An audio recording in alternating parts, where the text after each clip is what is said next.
बिस्मिल्लाहिर्रहमानिर्रहीम। आज के इस लेक्चर में हम ये डिस्कस करेंगे कि रिएक्ट नेटिव के लिए जावास्क्रिप्ट सीखना ज़रूरी है कि नहीं। बहुत से लोग ये सवाल करते हैं कि क्या जावास्क्रिप्ट आनी ज़रूरी है रिएक्ट नेटिव सीखने के लिए। देखें, इसका जवाब तो सीधा-सीधा है कि हाँ, जावास्क्रिप्ट आपको आनी चाहिए रिएक्ट नेटिव सीखने के लिए।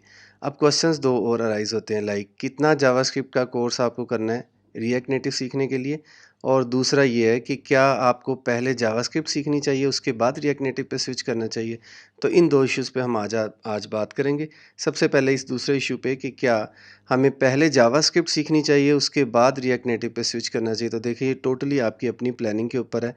लाइक अगर आपके पास एक प्रोजेक्ट है, आप रिएक्ट नेटिव भी साथ-साथ सीखना चाह रहे हैं और आप समझते हैं कि आपके अंदर ये कैपेसिटी है कि आप रिएक्ट नेटिव के साथ-साथ जावास्क्रिप्ट को सीख सकते हैं। लाइक आप रिएक्ट नेटिव पे काम कर रहे हैं और कोई एरर आता है, एरो फंक्शन से रिलेटेड, वेरिएबल से रिलेटेड, ऊप से रिलेटेड या कोई ऑब्जेक्ट्स या क्लासेस से रिलेटेड, तो आप फ़ौरन जावास्क्रिप्ट से स्विच होते हैं, उसकी थोड़ी सी प्रैक्टिस करते हैं और वापस रिएक्ट नेटिव पे आ जाते हैं।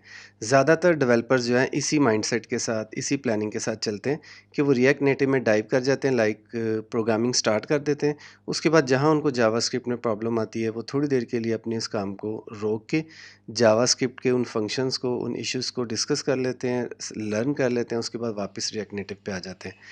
और मैं आपको वैसे स्ट्रांगली रिकमेंड करूँगा कि अगर आपके पास टाइम हो, लाइक आप कोई कोर्स स्टार्ट करना चाह रहे हैं या यूनिवर्सिटी में आपको रिएक्ट नेटिव का कोर्स ऑफर हुआ, तो आप वहाँ पे आई स्ट्रांगली रिकमेंड कि पहले 1 टू 2 वीक्स आप जावास्क्रिप्ट के ऊपर लगाएं, क्योंकि रन टाइम के ऊपर अक्सर आपको बहुत से इश्यूज ऐसे आते हैं। जैसे मैं बार बार ये बात कर रहा हूँ कि एरो फंक्शंस का यूज़ बहुत ज़्यादा होता है रिएक्ट नेटिव में, और अगर आपने जावास्क्रिप्ट की प्रैक्टिस ना की हो तो वो एरो फंक्शंस आपको अक्सर औकात तंग करते हैं, क्योंकि बड़ा complex code some time, like recently मैं फायरबेस का कोड इंटीग्रेट कर रहा था, तो उसमें एरो फंक्शंस का यूज़ बहुत ज़्यादा होता है। तो वो अगर आपको जावास्क्रिप्ट की बेसिक्स, जावास्क्रिप्ट के एरो फंक्शंस, ES6 स्पेसिफिकेशंस का नहीं पता होगा, तो आप अक्सर मुकाम पे फंस जाएंगे। इसलिए आपके पास अगर वक्त हो तो आप 1 से 2 वीक जावास्क्रिप्ट पे ज़रूर लगाएं। अब दूसरी बात, जावास्क्रिप्ट का कितना कोर्स सीखना ज़रूरी है, ये सवाल ज़्यादा अहम है, क्योंकि जब आप जावास्क्रिप्ट की सर्चिंग में जाते हैं ना, तो आपको बहुत ज़्यादा लेंथी कोर्सेज मिलते हैं जिसमें 2 मंथ्स आपको जावास्क्रिप्ट पे लग जाएंगे। तो मैं स्ट्रांगली रिकमेंड करूँगा, मैं आपके सामने एक कोर्स लेके आ रहा हूँ। ये कोर्स जावास्क्रिप्ट के बेसिक कोर्स भी नहीं आप इसे कह सकते, और आप इसे जावास्क्रिप्ट का कोर्स भी नहीं कह सकते। ये टोटली जावास्क्रिप्ट का वो कोर्स होगा जो रिएक्ट नेटिव सीखने के लिए ज़रूरी होगा। तो आप मेरे इन लेक्चर्स को फॉलो करें। मैं आपको जावास्क्रिप्ट का वो बेसिक कोर्स पढ़ाने जा रहा हूँ जो रिएक्ट नेटिव के लिए ज़रूरी है। उसके बाद आपको रिएक्ट नेटिव की प्रोग्रामिंग करते हुए, एडवांस टॉपिक्स को डिस्कस करते हुए कभी कोई प्रॉब्लम नहीं आएगी जावास्क्रिप्ट की वजह से। सबसे पहले हमारा ये सर्वे की हमने रिपोर्ट देख ली, what is JavaScript, run simple JavaScript code. चलें हम सिंपल जावास्क्रिप्ट कोड से अपने इस कोर्स का आगाज़ करते हैं। सबसे पहले आप देखें, एक तरीका तो आपके पास ये है कि आप सिंपल ब्राउज़र में आएँ और राइट क्लिक करके इंस्पेक्ट एलिमेंट में चले जाएँ। यहाँ पे आप देखेंगे ये कंसोल आ रहा है, कंसोल में आ जाएँ। यहाँ पे आप प्रैक्टिस कर सकते हैं, लाइक कंसोल डॉट लॉग से हम स्टार्ट करते हैं। कंसोल डॉट लॉग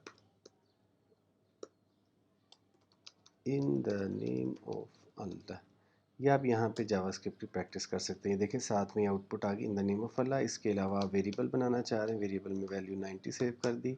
ओके, उसके बाद आपने कंसोल कंसोल डॉट लॉग, और ये यहाँ पे आपने सिंपल ए को प्रिंट कर दिया तो ये 90 शो कर देगा। इसी तरह let a is equal to 12। ठीक है, आप सिंपल, ये कोई एरर दे रहा है, चले इसको इग्नोर करते हैं। ए मेरे ख्याल पहले से डिक्लेयर है इसलिए कह रहा है। ओके, अब हम बी कर लेते हैं, कंसोल डॉट लॉग, ठीक है, बी। तो ये आप यहाँ पे सारी प्रैक्टिस कर सकते हैं। आप सिंपल 3+3 भी लिखेंगे तो ये 6 कर देगा। आप यहाँ पे प्रैक्टिस कर सकते हैं, लेकिन बेहतर ये है कि आप सबसे पहले विजुअल स्टूडियो इंस्टॉल करें। ये विजुअल स्टूडियो में इस वक्त रिएक्ट नेटिव का कोड चल रहा है। मैं आपको यहाँ पे जावास्क्रिप्ट की बेसिक प्रैक्टिस करने का तरीका बताऊँगा।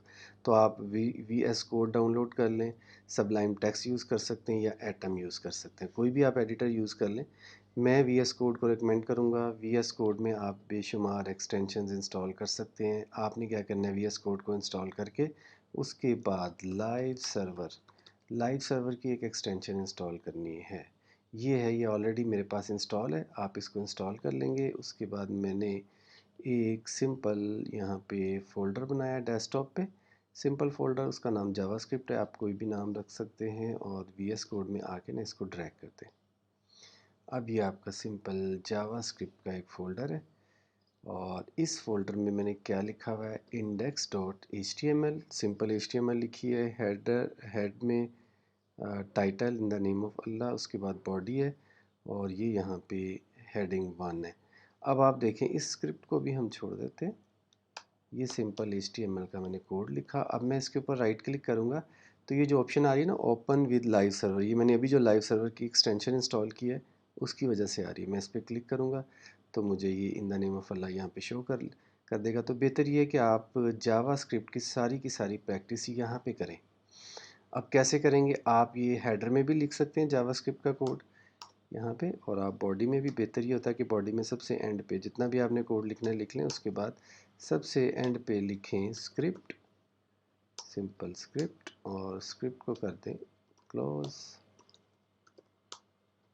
ओके, ये स्क्रिप्ट आपने कर दिया क्लोज। अब इस स्क्रिप्ट के अंदर आप जावास्क्रिप्ट का कोई भी कोड लिख सकते हैं, लाइक var a = 90 और console.log, और इधर आपने लिख दिया ए। ज़ाहिर है ये कंसोल है तो ये आउटपुट पे शो नहीं होगा, बल्कि हम इसको जब इंस्पेक्ट करेंगे तो यहाँ पे आपको कंसोल में 90 शो हो रहा है। ठीक है, ये वही 90 है जो आपने अभी यहाँ पे लिखा। तो ये बेसिकली जावास्क्रिप्ट की प्रैक्टिस आप यहाँ पे कर लें। इसी तरह हम आगे चलते हैं मज़ीद। अगर मैं यहाँ पे इसी कंसोल को कॉपी पेस्ट करता हूँ तो यहाँ पे लिख देता हूँ इन द नेम ऑफ अल्लाह, तो ये कंसोल पे शो होना चाहिए। कंसोल पे देखिए ज़रा, इन द नेम ऑफ अल्लाह भी आ गया। आप ऐसा कर सकते हैं, इस ब्राउज़र को स्मॉल कर लें और इसको इधर से स्मॉल कर लें। तो ठीक है, यहाँ पे आप इसके आउटपुट देखते जाएं साथ साथ। अभी देखिए मैं इसको कॉपी करता हूँ, इसको पेस्ट करता हूँ। मैंने पेस्ट के साथ ये 2 हो गए। ठीक है, ये इससे भी एक अच्छा तरीका वो क्या है कि ये देखें, राइट क्लिक, यहाँ से आप एक नई जावा स्क्रिप्ट फाइल, एक नई फाइल बना लें .js, ये मैंने बना ली।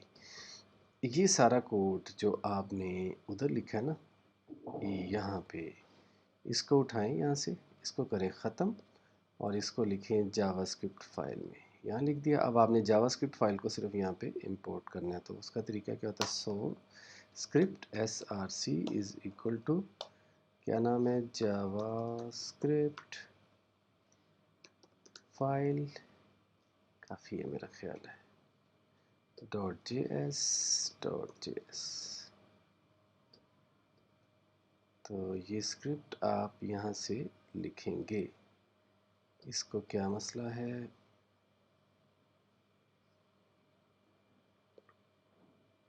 आई थिंक सो कि चल रही है। इसको कंसोल पे लेके ये देखिए चल रहा है। तो लाइव रीलोड इज़ इनेबल। अच्छा जी, अभी एक दफ़ा और इसको लिख के देखते हैं, एक दफ़ा और। तो ये देखिए 3 दफ़ा इन द नेम फॉर लग गई। ज़्यादा बेहतर है कि अगर आप स्क्रिप्ट का कोड सोर्स एक अलग से फ़ाइल जावास्क्रिप्ट की बना के उसमें लिख दें। तो इस तरह आप जावास्क्रिप्ट की सिंपल प्रैक्टिस कर सकते हैं। अब हम आगे चलते हैं जावास्क्रिप्ट के next, variable and constants. Simple, इसको भी आप var को इग्नोर कर दें। चलें, इसको लिखते हैं लेट a = 90 और यहाँ से इसको करें कॉपी और यहाँ पे लिखें नीचे। तो मैंने 90 को नीचे लिख दिया। ये सिंपल एक वेरिएबल है। जावास्क्रिप्ट का ये कमाल है कि आप इसके अंदर जो वैल्यू देंगे इसकी बेस पे वो डिसाइड कर लेगा कि ये सिंपल आपकी स्ट्रिंग है या बुलियन है या न्यूमेरिक है। तो अभी देखिए मैं a में वैल्यू दे देता हूँ हेलो, तो ये खुद ब खुद डिसाइड कर लेगा कि ये जो a है ना, ये बेसिकली स्ट्रिंग टाइप का है। इसी तरह आप इसी में मैं एक और वेरिएबल बनाता हूँ b, उसमें कोई बूलियन वैल्यू दे देते हैं। ठीक है, तो इस b को यहाँ पे प्रिंट करा के देखते हैं। ये देख रहे हैं ट्रू आ रहा है, तो उसने खुद ही डिसाइड कर लिया कि ये बूलियन है। ठीक है। इसी तरह अब आपने ए में हेलो लिखा है तो अब आप ए में 90 दे दें। अब देखें और यहाँ पे प्रिंट कर दें तो 90 आ जाएगा। अब हम करते हैं कांस्टेंट, तो कांस्टेंट होता है const let a is equal to 89। तो बार बार तो नहीं कर सकते, ठीक है, ओके।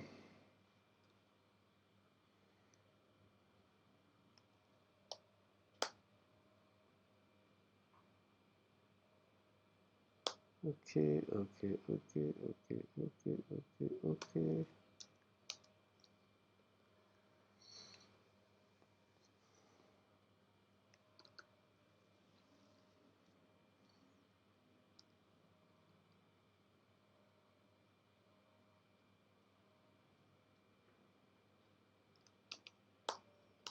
अच्छा चलें, अभी इसको देखते हैं। अभी मैं आपको एक और चीज़ बता दूं, यहाँ पे आके ना आप लिखें टाइप ऑफ, और क्या लिखेंगे, क्या लिखेंगे, ए। देख रहे हैं टाइप ऑफ ए क्या दे रहा है, नंबर, मतलब वो बता रहा है आपको कि ए जो है वो नंबर टाइप है। क्यों भला? क्योंकि देखिए पहले आपने ए में दिया हेलो, उसके बाद ए में दे दिया 90, तो वो ए की टाइप क्या बता रहा है, नंबर। आप देखें, दोबारा लिखें टाइप ऑफ ए नंबर।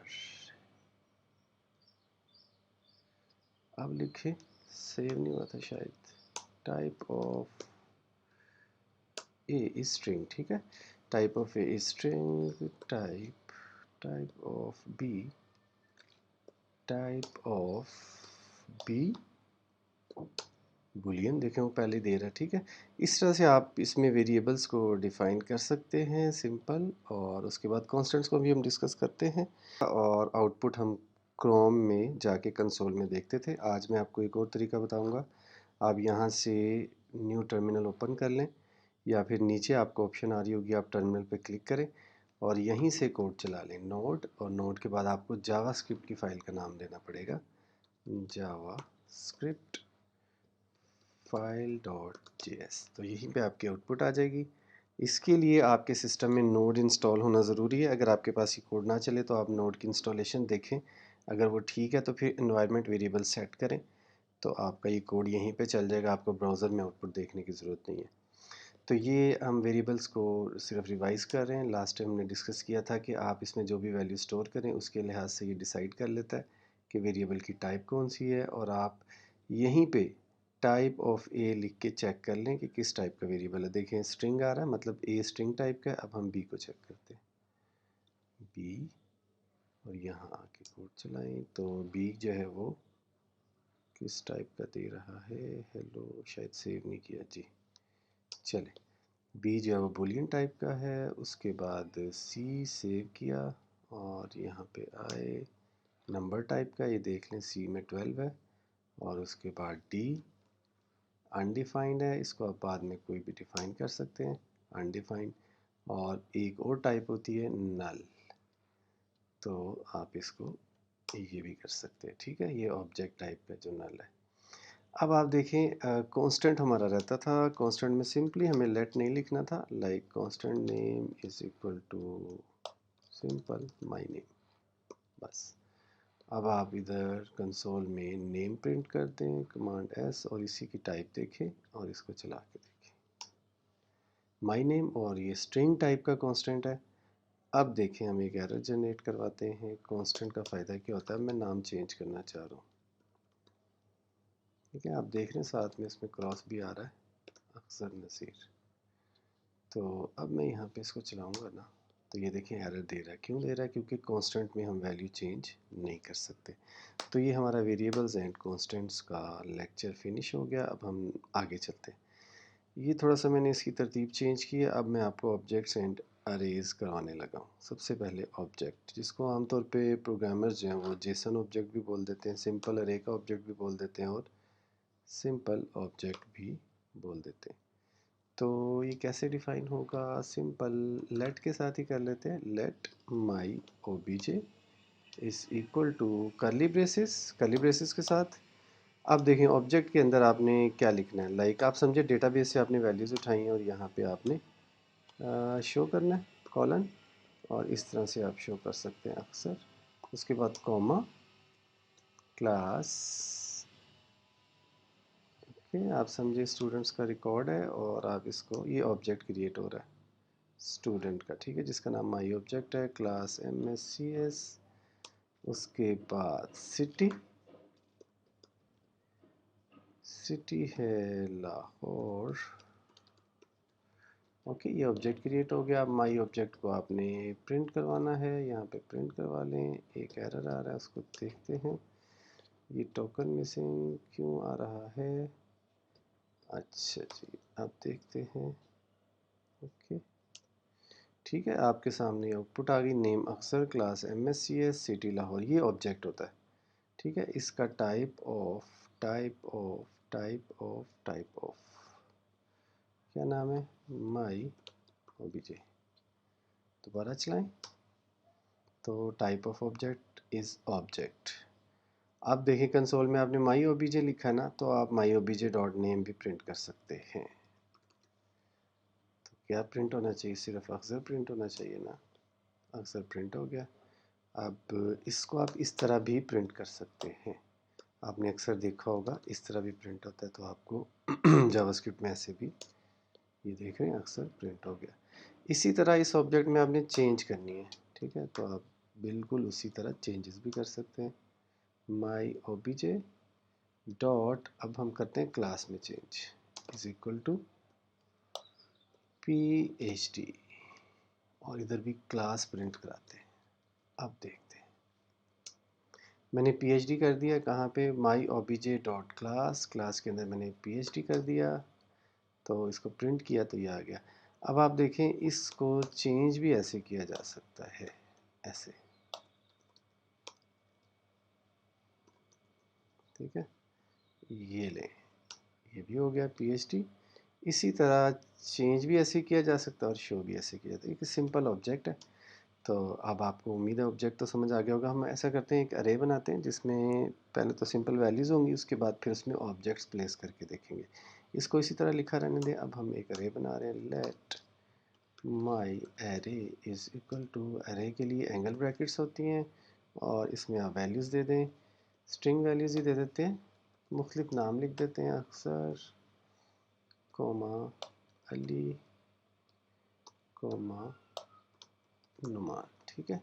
एक अरे बनाई जिसके 3 ऑब्जेक्ट्स हैं। अब इसको अगर आपने प्रिंट करना है तो आप कैसे करेंगे? अरे, और आप बताएंगे कि ज़ीरो इंडेक्स पे जो डाटा वो प्रिंट कर दो। ये ज़ीरो इंडेक्स है, ये 1 है और ये 2 है, तो सिंपल अक्सर आ रहा है। 0 के बाद 1, 1 पे प्रिंट करें तो क्या आएगा? अली आ रहा है। 2 पे क्या आएगा? नुमान आएगा। और 3 पे क्या आएगा? अनडिफाइंड, ठीक है। आप समझे ये एक्सेप्शन ही थ्रो हुई है, क्योंकि अरे इंडेक्स आउट ऑफ बाउंड, तो वो आपको अनडिफाइंड कह रहा है, मतलब यहाँ पे डाटा नहीं है, तो यहाँ डाटा भी रखा जा सकता है, इस तरह रख लें। बाद में my array 3 is equal to एक नया ऑब्जेक्ट रख दिया। अब देखते हैं, तो ये देख रहे हैं एक नया ऑब्जेक्ट, यानी कि थर्ड इंडेक्स पे हमने वैल्यू रखी। इसी तरह आप यहाँ पे वैल्यूज़ रख सकते हैं या फिर यहाँ पे एक नया ऑब्जेक्ट ऐड कर सकते हैं। अब लास्ट स्टेप हम क्या करेंगे, एक काम करते हैं कि ये जो ऑब्जेक्ट हमने बनाया ना, लाइक आप समझे कि आप डेटाबेस से वैल्यूज़ उठा के ला रहे हैं और उसको आपने अरे में रखना है, और डेटाबेस में 3-4 स्टूडेंट्स का रिकॉर्ड है। तो माई OBJ1, इसका नाम रख देते हैं माई OBJ1, एक रिकॉर्ड हो गया। अच्छा, दूसरा रिकॉर्ड किधर है? माई OBJ2, ये दूसरा रिकॉर्ड हो गया। इसमें हम वैल्यूज़ चेंज कर देते हैं, अक्सर 1, MCS1, लाहौर 1, बस ये 2 ही काफ़ी हैं। और इसको भी ख़त्म करते हैं। अब हमारी एरे में 2 ऑब्जेक्ट्स हैं, माई OBJ1 और माई OBJ2। माई OBJ1 कोमा माई OBJ2, ये 2 ऑब्जेक्ट्स हो गए। इसको भी ख़त्म करें। अब देखें आपके ज़ीरो ऑब्जेक्ट पे क्या पड़ा होना चाहिए। पहले मैं आपको वैसे दिखा दूं। माई अरे के ज़ीरो ऑब्जेक्ट पे माई OBJ1 है, मतलब ये तीनों चीज़ें पड़ी हैं। तो मैं इसको प्रिंट करा रहा हूँ, माई अरे 0 पे क्या पड़ा है उसको लेके आ जाए। ओके, देख रहे हैं पूरा रिकॉर्ड लेके आया। 1 पे क्या पड़ा है, तो इस तरह से ये आप वैल्यूज़ जो है, अब आप मज़ीद चाह रहे हैं कि obj1 पे जो क्लास है या सिटी है वो प्रिंट हो, तो डॉट क्लास लिख दें, तो क्या होगा, क्लास प्रिंट हो जाएगी। ठीक है, MCS1, या फिर वो जो आपको बताया था इसको ऐसे कर लें। ठीक है, तो ये आप देखें कि सिंपली आप जब API से डाटा फेच करते हैं तो वो ऑब्जेक्ट्स और एरेज की फॉर्म में होता है, उसे आप जावास्क्रिप्ट में इस तरह से फैच कर सकते हैं, या फिर डेटाबेस से वैल्यूज़ उठा रहे हैं तो आप OBJs यानी ऑब्जेक्ट्स की फॉर्म में करके उसको एरे में रख सकते हैं। इसको मैं ख़त्म करता हूँ। फंक्शन बनाने का सिंपल, वेरी सिंपल तरीका, आप लिखेंगे फंक्शन और माई फंक्शन और ये ब्रैकेट्स और यहाँ पे आप कुछ भी लिख दें, console.log। ठीक है, टेस्टिंग, फंक्शंस को हम टेस्ट कर रहे हैं, इसको थोड़ा सा ऐसे कर दें और नीचे कोई कोड नहीं है। ठीक है, सारा कोड कमेंटेड है। तो ये आपके सामने कोड है, इसमें आप माई फंक्शन को कंसोल में कॉल कर लेंगे। सिंपल, आपने कहा जी इसको कॉल कर दें, कंसोल में लिखने की इसको ज़रूरत नहीं है, सिंपली इसको कॉल कर दें क्योंकि कंसोल हमने ऊपर लिख दिया है। ये माई फंक्शन मैंने कॉल कर दिया है। अब मैं इसको चलाता हूँ यहाँ से। ये आपको पहले बताया था, नोड जावास्क्रिप्ट फाइल लिखेंगे तो ये फाइल चल जाएगी। क्या लिखा हुआ है, टेस्टिंग। हमने माई फंक्शन को कॉल किया और यहाँ से ये कंसोल टेस्टिंग स्टार्ट होगी। अब हम इस फंक्शन में पैरामीटर्स पास करके देखते हैं। तो let a is equal to 90, ये 90 इसको पास कर देते हैं। यहाँ से 90 पास हुआ और यहाँ पे भी आपको कोई वेरिएबल लेना पड़ेगा। सिंपल ए लिख दें और कंसोल में लिख दें टेस्टिंग इज़ इक्वल टू ए। तो ये ए के साथ इसको अब चला के देखते हैं। आपने देखा टेस्टिंग इज इक्वल टू 90 लिखा हुआ आ गया। तो ये हमने एक आर्गूमेंट पास किया। अब आप इसकी जगह एक और आर्गूमेंट पास कर दें वेरिएबल में वैल्यू लिए बगैर। तो इसको देखते हैं, अभी भी 90 आ रहा है क्योंकि दूसरे आर्गूमेंट को हमने यहाँ एक्सेप्ट नहीं किया। अब बी में कर लें तो ये 12 जो है वो बी में आ जाएगा और यहीं पे लिख दें बी। अब देखते हैं, तो टेस्टिंग इज इक्वल टू 90 और 12। ठीक है, ए और बी, ये दो आर्गूमेंट मैंने पास किया। अब ऐसा करते हैं कि यहाँ से वैल्यू रिटर्न करते हैं। यहाँ पे हम कंसोल नहीं करते बल्कि यहाँ से रिटर्न कर लेते हैं, और रिटर्न भी सिंपल नहीं करेंगे, ए प्लस और बी। ए और बी को प्लस करके रिटर्न कर दें और ज़ाहिर है जहाँ से फंक्शन कॉल होगा वहाँ पे ये रिटर्न वैल्यू आपको रिसीव होगी। तो यहाँ पे आप एक और let c is equal to this.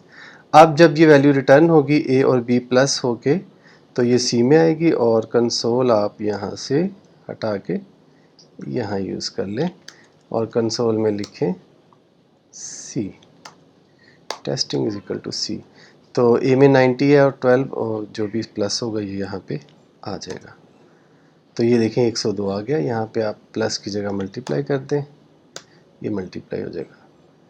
एक और चीज़ जावास्क्रिप्ट में बड़ी ख़ास बात है, 90 और 12 मेरा ख्याल है सेव होने से पहले मैंने चला दिया था। जावास्क्रिप्ट में ये भी है कि लेट्स सपोज आप यहाँ पे ना ए में एक वैल्यू दे दें, ए इज़ इक्वल टू 80 और बी इज़ इक्वल टू 78। अब अगर आप माई फंक्शन को कॉल करेंगे ना और कोई वैल्यू नहीं भेजेंगे तो जावास्क्रिप्ट इसको एक्सेप्ट करेगी और ए में जो 80 है बी में 78 है इसको एक्सेप्ट कर लेगी और ए और बी को मल्टीप्लाई करके रिस्पॉन्स कर देगी। अभी हम चला के देखते हैं। ठीक है, ये जो भी वैल्यू आती है 6240। तो अगर आप एक वैल्यू भेज देंगे, लाइक आप कहते हैं कि 12 एक्सेप्ट कर लो, तो ये क्या करेगा, पहली वैल्यू ए में चली जाएगी और बी में 78 ही रहेगा, कोई एरर नहीं आएगा। ये भी इसकी फ्लेक्सिबिलिटी है जावास्क्रिप्ट, ये आप देख रहे हैं 6240। तो अगेन मेरा ख्याल है इसको मैं सेव नहीं कर सका, ये 936। तो मैंने ए की वैल्यू 12 भेज दी, ये ए में चली जाएगी, 80 जो है ओवरराइट हो जाएगा और बी मैंने नहीं भेजा तो बी की जगह 78 आ जाएगा। अब आप यहाँ पे दोनों वैल्यूज़ भेजेंगे तो दोनों में 12 आ जाएगा। ये इसकी एक ख़ास बात थी। यहाँ पे अगर आप एक और वेरिएबल ले लें, एक और पैरामीटर ले लें 5, तो सी में 5। अब आपने 12 और 12 तो भेज दिया, ए और बी में 12 आ जाएगा, और सी में कुछ नहीं भेजा तो वो 5 ही रहेगा। तो ये ए बी और सी तीनों मल्टीप्लाई होंगे, इस वाले सी को मिलेंगे, और ये सी जो है वो प्रिंट हो जाएगा। ये सिंपल जावास्क्रिप्ट के फंक्शंस है। अब हम इसकी ख़ास टाइप जिसका आजकल बहुत चर्चा है वो है एरो फंक्शंस। एरो फंक्शंस का फ़ायदा क्या, आप देखेंगे कि यही फंक्शन, इसका कोड जो है वो काफ़ी ज़्यादा रिड्यूस हो जाएगा। अगर हम इसी को एरो फंक्शन से करें तो आप देखें फंक्शन का कीवर्ड गायब हुआ, देखें कमी आ गई। इसके अलावा आपने क्या करना है, फंक्शन, ये जो भी आपने नाम रखा ना my function is equal to, और उसके बाद यहाँ पे आपने एक इक्वल और एक एरो साइन ये लगाना है, इसीलिए इसको एरो फंक्शंस बोला जाता है। ये देखें एरो। अब आपने देखा कि हमारा कोड भी काफ़ी रिड्यूस हो गया। अभी मैं मज़ीद इसको रिड्यूस करके दिखाता हूँ। फ़िलहाल इसको चला के देखें, बिल्कुल सही चल रहा है, कोई एरर नहीं है। अब इसको मज़ीद रिड्यूस करें, इसको ऐसा करें कि ब्रैकेट्स ख़त्म करें और ये ब्रैकेट ख़त्म करें और रिटर्न भी ख़त्म कर दें। ये देखें, वेरी सिंपल, लेकिन काम इसका भी वही है जो पहले था। आउटपुट पे कोई फ़र्क नहीं आएगी। ये देखिए 720 720 और 720। तो ये फंक्शंस पढ़ाने का मकसद भी ये था कि आपको एरो फंक्शंस पे काम करना आ जाए, क्योंकि आप जब रिएक्ट नेटिव में काम करते हैं या रिएक्ट जेएस में, तो इस तरह के फंक्शंस जो मैंने अभी आपके सामने लिखे हैं काफ़ी ज़्यादा उसमें यूज़ होते हैं और आपको कंफ्यूज करेंगे।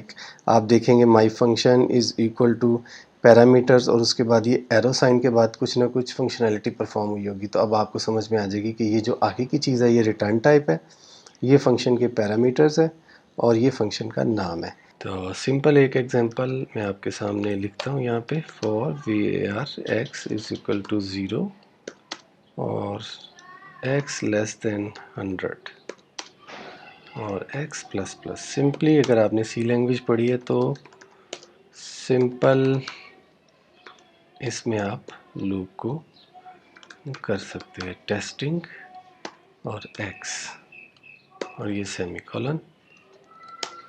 अब आप देखिए इसको मैंने चलाया तो 0 से लेकर 99 तक ये लूप चल गया। अब हम एरे के साथ इस लूप को चलाते हैं। Let my array is equal to, इसमें ऑब्जेक्ट्स ले लेते हैं, अक्सर मुख्तलिफ नेम्स के ऑब्जेक्ट्स ले लेते हैं।